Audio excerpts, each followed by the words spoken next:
Hey guys, good morning, good afternoon, and good evening. This is Ankush here from Alif Consulting. Welcome in our Azure Elastic SAN video. In this video, we will be going to talk about Azure Elastic SAN. Now, here is the agenda of this video. So, we will be going to have the basic understanding of Elastic SAN. What are the benefits? What are the Elastic SAN resources are? What are the volume groups and volumes is? What are the networking redundancies or encryption options we have, and at the end I would be going to show you what are the supported Azure storage features we have with the Azure Elastic SAN, right? So let's quickly jump into the introduction. So Azure Elastic Storage Area Network, which is also known as SAN, is the answer to the problem of the workload optimized and integrated between your large scale databases and performance intensive mission critical application. Elastic SAN, which is currently in preview, is a fully integrated solution that simplify deploying, scaling, managing, and configuring a SAN while also offer the built-in cloud capability like the high availability. Elastic SAN is designed for large-scale IOPS intensive workload and top-tier databases such as the SQL, MongoDB, and support hosting the workloads on the virtual machines or the containers such as the Azure Kubernetes Service as well. So Azure Elastic SAN is kind of a new services. Basically, it's give us the capability to do or to run the our workload in a more optimistic way and integrate it the the the services like a mission critical workloads databases databases in the applications as well. Now Elastic SAN is kind of the service like in the work with like the NetApp. It's kind of same, right? But it's Microsoft developed services. It's completely cost optimized. It's a very less cost as compared to the NetApp, and it's also designed for large scale IOPS intensive workload and the top tier databases such as the SQL, MariaDB, and supporting the hosting the workloads on the virtual network and the containerizations on the Kubernetes as well. Now, what are the benefits we are getting it, right? So we are getting the capabilities. So Elastic SAN volume can connect a wide variety of compute resource using the ICE-KZ protocol. Because of this, rather than having the configure storage for each of your computer option, you can configure the Elastic SAN to serve as the storage solution for multi-cloud, multi-computer options and manage it separately for the each option. Simplify provisioning and management. So Elasticsearch basically simplify the deployment and management of the storage at scale through group policy grouping and the policy enforcement. With the volume group, you can manage large number of volumes from a single resource. For instance, you can create the virtual network rule on the volume and grant the access to your volumes performance. As we know, it's IOPS intensive. Uh, it's completely a performance intensive, so it can help us. It's possible to scale the performance of the elastics and up to millions of IOPS with the double digit gigabit throughput and have a single digit millisecond latency. The performance of SAN is shared across all of its volume as long as SAN caps are not exceeded, the volume are large enough, and each volume can scale up to 64,000 IOPS. Elasticsearch connect to our clients using the ICE-KZ protocol, which allow them to bypass the IOPS limit of Azure VMs and offer the high throughput limit. Optimization and the considerations, which is the fourth benefit. Cost optimization can be achieved by using the elastic SAN. Since you can increase your SAN storage in bulk, you can either increase the performance along with the storage capacity or increase the storage capacity without increasing the SAN performance, potentially offer a lower total cost of ownership. With elastic SAN, you can generally would not need to over provision the volume because you share the performance of SAN with the all volume. So these are the benefits which we are getting with the elastic SAN. Now this is how the elastic SAN the resources looks like. So each Elastic SAN have a two internal resources, volumes and volume group. The following diagram basically show the relations between Elastic SAN resources and to the resources on the on-premise SAN. So it's have the Elastic SAN, which is basically provision for billing and provisional purpose, and then you have the volume group where you basically define your access and the management, and then you have the volume, which is actual storage where you're storing your data, right? The same way it's happen on the on-premise as well. So in on-premise we have a SAN appliance, which is a hardware which we purchase, and then we configure the network endpoint and data protection group, which is kind of work as access management and then we have the volumes on the SAN appliance, which is work as a storage. So same concept has been replicated to the on-premise to the Azure by within this Elastic SAN services. Volume and volume group. So we have two things with basically with the Elastic SAN. The volume group. So volume group are the management constructs that you or that we use to manage the volume at scale. Any second settings or the configurations apply to the volumes, such as the network rules or inherited by any volume associated with the volume group. Right. Your volume group name has some requirement. The name only contain the lowercase number and hyphens and must begin and end with a letter or a number. Each hyphen must have and followed by the alphabetic character. The name must be between 3 to 63 character long. Right. So this is what the volumes group configuration need to be. Volumes. Your portions or the your partition that send storage capacity into individual volume. These individual volumes can be mounted to your clients by using the iSCSI. The name of your volumes is part of your iSCSI IQN.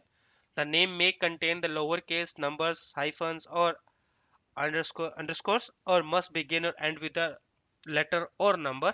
Each hyphen underscore must be and followed by a alphabetic character. The name should must be between 3 to 63 character long. So this is what a volume and volume group is. Networking, right? So Elastic SAN support the public endpoint for a selected virtual network, restricting access to specific virtual network. You can configure the volume group to allow network access only for specific VNet or subnets.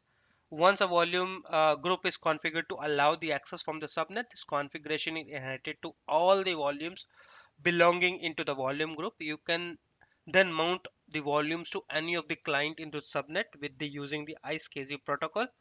Note that you first need to enable the service endpoint of storage account in your Azure virtual network before setting up the network rule on the volume. Redundancy.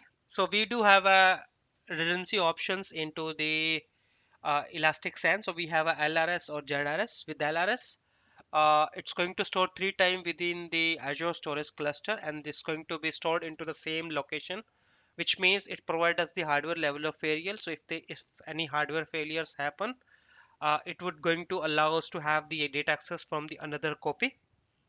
But this does not fulfill our business continuity or disaster recovery situation, because all the copies are basically stored into the same data center where the Elastic SAN is created. Now the zone retainer storage basically kind of concept where all the 3 copies are basically stored into 3 different data center into the one location, which are physically isolated into the different Azure availability zone. Azure availability zone are unique physical location within the Azure region. Each zone is made up with one and more data center equipped with independent power, cooling, and networking.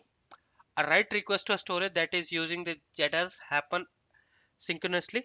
The write operation only returns successful after the data is written to the all the replication across the all 3 availability zones. These are the 2 redundancy options we have with the Elastic SAN. Encryption, right? So all the data stored into the Elastic SAN is encrypted at rest by using the Azure Storage Encryption service, which is SSA, Storage Service Encryption.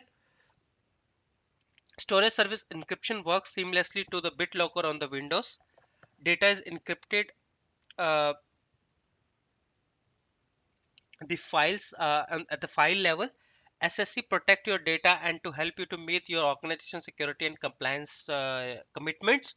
Data stored into the Elastic SAN is encrypted with Microsoft Managed Keys. With Microsoft Managed Keys, Microsoft hold the key to encrypt and decrypt the data and is responsible for rotating them on a regular basis. Data in the Elastic SAN is encrypted and decrypted transparently using the 256-bit ASA encryption, one of the strongest block chippers available, and it's FIPS 140-2 compliant.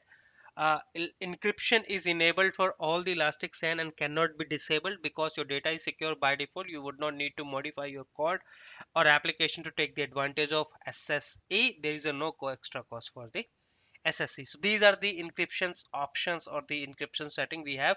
Elastic SAN is by default encrypted as soon as it's created. We don't have the option to disable the encryption on the Elastic SAN as well. Supported Azure storage feature. So it support encryption at rest. It does not support encryption at transit. It support LRS and ZRS redundancy types. It does not support the private endpoint as of now. It support grant network access to specific virtual network. It uh, do not support soft delete. It support the snapshot. So these are the features which are supported or not supported for the Elastic SAN, which are basically coming from the Azure storage, right? So where you can compare where and how you want to use the Elastic SAN. Demo. So in the demo, I would be going to show you how exactly you can create your Elastic SAN by using the Microsoft document. The reason is my current subscriptor does not capable to run the Elastic SAN because uh, it's the MSDN subscription and does not have a capability of running the Elastic SAN. Now to create the Elastic SAN, you need to search for Elastic SAN from the search bar, and you need to make sure your subscription is registered with Elastic SAN service provider. As soon as you go into the Elastic SAN option, you have an option to create the Elastic SAN. Here you need to click on the Elastic SAN. You need to specify the subscription resource group. What is your Elastic SAN name is going to be, and then you can specify the redundancy type. As I told you, we do have two types of redundancy types, so we can use that, and then we can specify what is our base is going to be, how many TBs of our Elastic SAN is going to be. Let's say I want to only have one. I can go for one, or I can go up to 1 petabyte also, right? Which means I can go 1024 TB maximum. Now this is the maximum size which I can get, and then I can add more Elastic SANs or the volumes later on into the Elastic SAN, right? And then I need to specify the volume groups, I need to specify the volumes, and then I can define the tags, and then I can go ahead and click on create here. It would not allow me to create because my subscription is not registered or not capable for Elastic SAN private preview. Now let me walk you through with the Microsoft document where it's showing you how you can go ahead and create it. So it's going to be in the same way. You just need to go on the portal. You just need to provision your base uh, configurations. To specify your location, name, resource group, redundancies, right? And then you can go ahead and create your volumes, right? And then you can create your volume groups and the volumes into it. So this is how you can create your Elastic SAN, and then you can further integrate it with your Azure machines or the virtual machine by using the IceKG protocol, right? Well, that's it in this demo. I hope you like this video. If you like, please click on like and subscribe for more upcoming videos, and feel free to reach us if you have any questions. Thank you.